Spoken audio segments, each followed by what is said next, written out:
Hello everyone, in this video we're going to be going over the kind of course in general, going to be covering the syllabus and then also the final project for the course. So once you log into the course, this is kind of what you're going to be seeing here. So just an introduction page, a couple links down here where you can access some resources for yourself. Um, each week I'm going to be posting an announcement. So the first announcement is already out there. You can go ahead and click on that. That's how you'll be accessing this link. And then every week here on out, I'll also be posting a announcement. So probably either going to be on like Monday or Tuesday that'll be posting that announcement, just kind of saying, here's what we did the week before. Here's what we're going to be doing in the upcoming week type of thing. Go ahead and go to your syllabus here. So this is Business 126 for Spring 2022. This is a 3 credit hour course. I'm your professor, Brent Mason. And then got my email address here as well as my phone number. I prefer to go through everything through email. If it's an emergency, obviously you can text or call me or something. Usually for online courses, I found most people just end up contacting me through email because it's not like you're not able to come to the class or something along those lines. So with the course description, going to be providing an introduction and overview conducting business online. It is designed to help and or a new existing business understand the unique aspects of running an e-business and make informed decisions necessary in order to build and maintain a successful e-business. So some of the topics covered include search engines, portals, marketing strategies, security payments, legal issues, site promotion, and considerations for the future. So we're going to be covering a lot of different topics. If you have no experience in e-business or even a little bit of experience in e-business, I think you're going to find this course to be pretty useful, especially if you're wanting to start your own business or help an existing business establish more of a e-business presence. Everything that we do will be online. You're not required to go on to a campus for anything at all throughout the year. If you want to go on campus, the computer labs, anything along those lines, you're more than welcome to do so. For the required textbook, we are going to be using E-Commerce 2019 Business Tech and Society, the 15th edition. You can either purchase it through the Lincoln Link Bookstore, Amazon, wherever else you might be purchasing books. I know, we're entering in now 2022, so the book is now 3 years old. I've opted to keep it at the 2019 version just to keep it a little bit cheaper for you guys when purchasing in a one. They just come out with an updated version and I think the fall of 2021, but I did not opt to go ahead and change it at this time. So for the resources of this course, you're going to be using your computer, obviously. Like I said, you can go onto campus, use any of the computers there. Need to have access to speakers or headphones for your computer, and then you're going to need either Microsoft Office or Google Docs. I don't necessarily have a preference on either one. I use Google Docs just because it's free, it's cheap. Microsoft Office for students actually is I can't remember if it's free or if it's heavily discounted. So if you do have questions about that, feel free to reach out to the library or the bookstore, and they'll be able to help you out with obtaining Microsoft Office. Everything for the course will be done through Canvas. So I would, make it a good habit to go ahead and log into Canvas and Webmail at least once a day to look for course updates, not only for this course, but also your other courses. Whenever I was a student, I always found it, good idea to go ahead and log into all of my courses and email every day just to make sure I didn't miss anything, because that's kind of the worst feeling in the world is whenever you're expecting one thing and then you didn't see an announcement and kind of changes everything that you thought was going to happen. So in regards to, if you want to enroll or drop in a class, anything along those lines, please use Logger Central. It's an program that's been around for a few years now, very user friendly. So go ahead and go out there, use that. If you do have any questions about either enrolling into a course or dropping a course, also please speak for your or to your academic advisor. Some of the outcomes for this course is we will identify the different components of an e-business and compare and contrast those components to a traditional business. We're going to identify technologies currently used in e-business and determine strengths and weaknesses in each. We're going to analyze the legal issues facing e-businesses, identify marketing strategies currently used in e-business and determine strengths and weaknesses of each, and then also design and operate an e-business based on a business plan. So for general education outcomes, critical thinking, and then technology competency. I feel like both of those are pretty broad outcomes that are not only going to be beneficial to this course, but also some of your other courses. For topical outline, these are all the chapters that we're going to be covering. So we do have 12 chapters. So, I mean, we're going to be covering e-commerce business models, ethical and social political issues, business-to-business e-commerce, supply chain management. So a lot of varying topics throughout the course. For the grading, I would say this is a pretty average grading scale. So, A is going to be 90 to 100, B 80 to 89, so on and there forth. And then if you do happen to get a 59% or less, you will fail the course on this. For evaluation, we're going to be using the book as I touched on previously. We are going to have quizzes for each one of the chapters. We will have discussion posts, not for every chapter, but for every other chapter. There will be a final project that we'll touch on here in a little bit, and then we'll also have a midterm and a final exam. For the midterm and the final, the good things about those is that it's made up of all the quizzes that you take out throughout the semester. So the midterm is going to be chapters 1 through 6 questions, and then the final exam is going to be 6 through 12 on that. Or I'm sorry, 7 through 12. So some of the questions you should have already seen whenever you do take those. It is kind of taken out of a a big group of questions and randomized and everything like that. But the good thing about the quizzes is you have 3 chances to take each one of the quizzes, and it'll take the highest score possible on that. So if you do end up taking each quiz, say 3 times, and chances are you're probably going to see just about every question for each quiz. As far as kind of how the points are divvied up, a good breakdown here on kind of how much each one of the assignments is worth. When you do take a look at here, I mean, quizzes is going to account for almost a third of your grade. Chapter discussions is a third of your grade. So, I mean, between those two right there, I mean, those are really easy points to kind of get. I'm not trying to make this class overly hard for anybody. If you just show up each week, you're doing the work, you're probably going to end up with a pretty good grade in this course. Obviously, the midterm and the final exam and also final project do account for a decent portion of your grade and everything, but as we get towards the end of the year, if you maybe haven't done so well on your quizzes and your chapters discussion, you can definitely make up some ground late in the semester based on your final project and final exam, just because once again that's going to account for almost a third of your grade as well.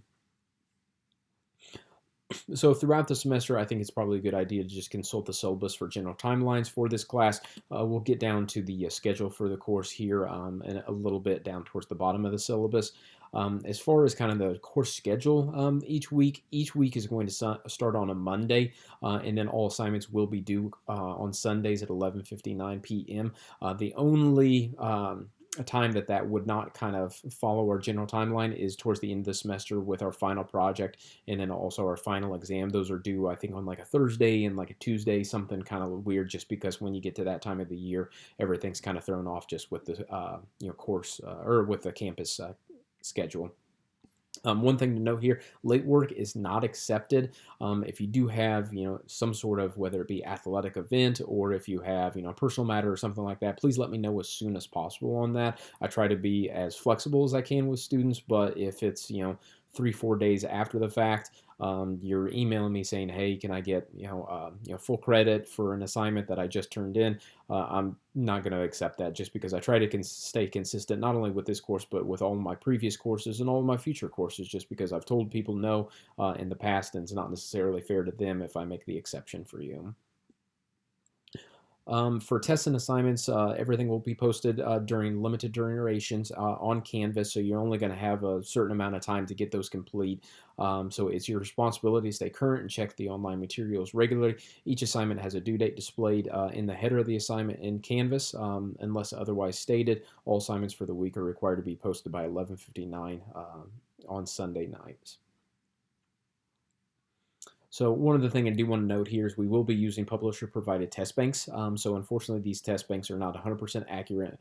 Most tests you will have will show your questions that you entered wrong, and then the answers that you entered correctly. It will not show the correct answer, and then should you wish to dispute that, you must provide the exact question and then the chapter it was from, the textbook, and then as well as the page in the textbook answer that supports your answer. Once I get that information, I'll go ahead and take it into consideration to see, if I agree with your, line of thinking or if I disagree with it. From my experience, especially since we've moved over to Canvas, I have not had that big of an issue with this. I know when we were using Blackboard, it was much more prevalent. So I've had good luck with Canvas here within the last year. Makeup policy, as I stated earlier, late work will not be accepted, but exceptions will be made for makeup work if the student has made previous arrangements for the professor. So as I stated a little bit ago, if you have an athletic event, family circumstances, something along those lines, please let me know as soon as possible. As an LLCC student, it is important to familiarize yourself with the student's rights and responsibilities, so please check out that link. One thing to note, and not only is this important at Lincoln Land, but also any educational institution, but the use of other person's words, ideas, organization, or approach, be it published material or someone's help or advice without crediting that person, is considered plagiarism. So plagiarism is definitely very serious. I think in my years of teaching, I think I've only had one serious issue with it. But I do know some other professors that have had, quite a few issues with it, and it can even lead to expulsion from whatever, educational institution that you're attending. So it's something that we do take very serious. As far as accommodations, if a student has a disability that qualifies under the American with Disabilities Act and requires accommodations, he or she should contact the Accessibility Service Office for information or on appropriate policies and procedures. If that is the case with anyone that takes this course, I'll receive an email from that department just kind of letting me know that I need to make certain accommodations for those students. Not a big issue at all. The good thing about this course is when I have run into these issues in the past, is it's a lot of like timing issues for like tests and quizzes, everything like that. Whereas for this course, we don't have any timed quizzes or timed tests or anything like that. But as I said, Kim's a really good resource, so if you do happen to qualify for that, reach out to her. She'll reach out to me, and we'll make sure that we have everything in line for you. Religious observance.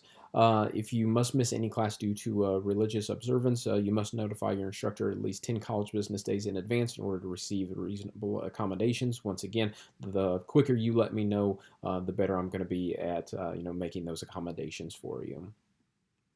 Campus safety. I know this is not a on-campus course, but a really good idea to go ahead and sign up for the Lincoln Land Alert System.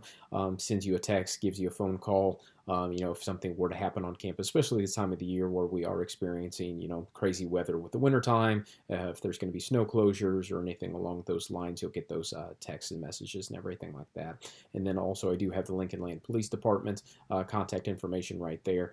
Probably a good idea to go ahead and put that in your phone if you are going to campus on a regular basis. Once we get down here, this is going to be the overall schedule for the course this semester. So just a lot of different things kind of listed here on what you're going to be doing, week in, week out. Primarily a lot of quizzes, a lot of discussion posts, that sort of thing. Just make sure that you're kind of keeping up to date with everything, making sure you're staying within your timeline on what needs to be completed from a week-to-week basis. For the modules, this is actually going to be the stuff that you're going to be doing from a week in, week out basis. So for week one, I went ahead and I posted it like about your instructor little page here. I've got an intro video out there that you can check out. It also has my information right here. And then as far as like your work week this week, the only real assignments that you have is just watch this video, review the syllabus and course materials, and then also post an introduction discussion post. So I'll go over that here in a minute whenever we get to the discussion post. And then for the rest of the semester, you're just going to be going out to these little weekly tabs, seeing what we have too. So just for example, like in week 2, you can see that we do have a chapter quiz. If there's anything else for an assignment, just go ahead and click on this chapter 2, week 2 right here, and it'll go over kind of everything that you need to do that week. The one thing is, as you get towards the bottom of it, this will stay open all week or all year, but it is for the final project that is due during the 15th week, of course. So I do have the final project instructions here that we'll go over. So the due date for the final project is going to be by the end of the day on May 6th of 2022. This is going to represent a culmination of what you've learned in this class. It is going to be worth 400 points. You're to choose 2 different online companies, and for each try to identify their social, mobile, and local marketing efforts of the company. And then the paper will be broken into 3 sections: introduction, online presence, and conclusion. The paper will start out with a brief, intro history about each one of the companies, and then after that, you will dive into online presence of the company and answer the following questions. So, do they use social plugins on their websites? Do they have a Facebook and Twitter page? If so, visit those pages and see how are they using them. How are they using their social media pages different from the company website? Can you identify how the firms use mobile marketing? Use your smartphone or tablet to access their apps if they have one, and websites. Are their websites designed specifically for each platform? After you answer those questions within the paper, finally your conclusion. Please compare and critically contrast the 2 companies, make recommendations for how you as a marketing manager would improve their effectiveness. So that should be about a page, and then also your intro should probably be, say a page, maybe even 2 pages, something along those lines, and then the questions should take up kind of the remainder of your paper. So in minimum, it should be about 7 pages based on kind of like what everything I listed. Shouldn't be an issue reaching that limit. It will be double spaced, and then you will have a one page will be your cover page, which states the title of your project, your name, and the time and the day the assignment is due. Font size should be 11 Calibri. The paper must be written in APA format. Probably sure that you're, I guess, most familiar with MLA. APA is something that is often used in business courses just because it's very nice and neat. It breaks up a paper very well. With MLA, it's more of writing a narrative and having it flow from the very beginning to the very end, whereas APA has a lot of like bullet points. And so for this paper, you're essentially going to break it up into 3 sections. You're going to have like 3 main headers. It's going to be introduction, online presence, and conclusion. So you got 3 headers for that. And then under those headers, you're going to have, the questions that essentially I'm kind of asking you. With APA, if you do have any questions about that, I've listed a link here that's a really good resource. You can also reach out to the Academic Center. They'll be able to help you out with that, or you can reach out to me and I can help you out with that. Along with this paper, you must have 5 sources and you must cite them. Wikipedia is not a source. It is a great place to start, so you can go out and see some sort of information about a company. It might be cited, and then you can just click on that citation, and it'll take you probably to the site where it was pulled from. My general rule of thumb is anytime you have any sort of quote, date, any factual information that you pulled from one of your sources, you need to cite that source. And then the last thing here, you may insert graphics or charts or pictures into your paper, but only if they further illustrate what you're writing about.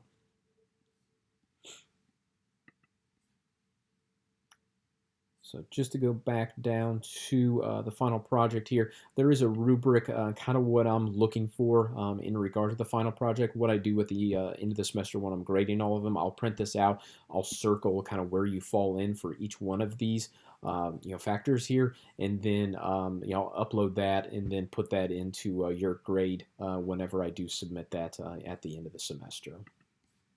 And then keep the final project open, all throughout the semester. You're able to turn it in at any time. I would say most people don't start working on it until after the midterm. At that point, it's probably a good idea to start, kind of familiarizing yourself with the instructions again, making sure you have some sort of line of thinking with it, and then get started on it at that point. If you have any questions about the final project, you can always email me about it. If you have a kind of a rough draft put into place, you can email it to me. I can read it over. I can give you some feedback on it. I'm willing to do that all the way up until the day it's due on May 6th. So on May 5th, if you're want some feedback on it, feel free to send it over to me, and I'll go ahead and give it a look and kind of let you know what I think of that version of it, and if there's any updates that you need to make at that point. So try to make it easy as possible on everybody. So discussions, as I said, we do have quite a few discussions throughout the semester on various topics. So a couple things I did want to touch here. So there is a Q&A here.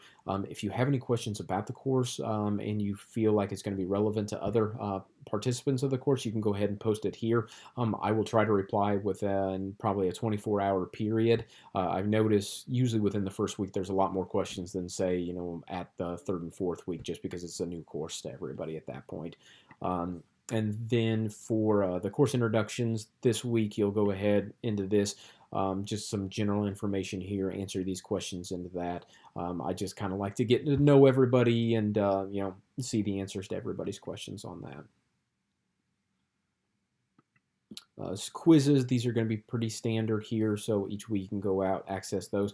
These are not going to be available until the week that they are due. I try to avoid working ahead as much as possible. My philosophy on that is, whenever you do get, kind of a full-time job after you're all done with school and everything, you don't necessarily get to work ahead at your full-time job. There might be certain projects or things that you might be able to get kind of started and everything, but a lot of times you don't know what kind of work you're going to have to do until it's kind of thrown at you. So I try to, make this, as close as possible, to, I guess, to the real world as I can. And then grades. Throughout the semester, you can always go out, check kind of what your grades are and everything, see how you're lining up. On a week-to-week basis, always try to have this as update as possible on it to make sure that you're have a good understanding as to where your grade is at that given time. And then the last link here is Office 365. As I mentioned earlier, if you do use, say, Microsoft Office or Microsoft Word, anything along those lines, you can go ahead, log in right here, and then, like I said, go ahead, reach out to either the library or the the bookstore, and they'll be able to get you a link to sign up for that. Either, I can't remember if it's free or if it's heavily discounted, but that is a really good deal for the students here. So that's just a quick overview of the class. If you do have any questions, like I said, feel free to reach out to me, preferably through email. I usually try to answer my emails within about a 24-hour period. Usually it's a lot sooner than that, but I always kind of give myself a little bit of leeway on that, especially because having another job and other family duties and that sort of thing. So looking forward to getting to know everybody this semester. And yeah, we'll see everybody later.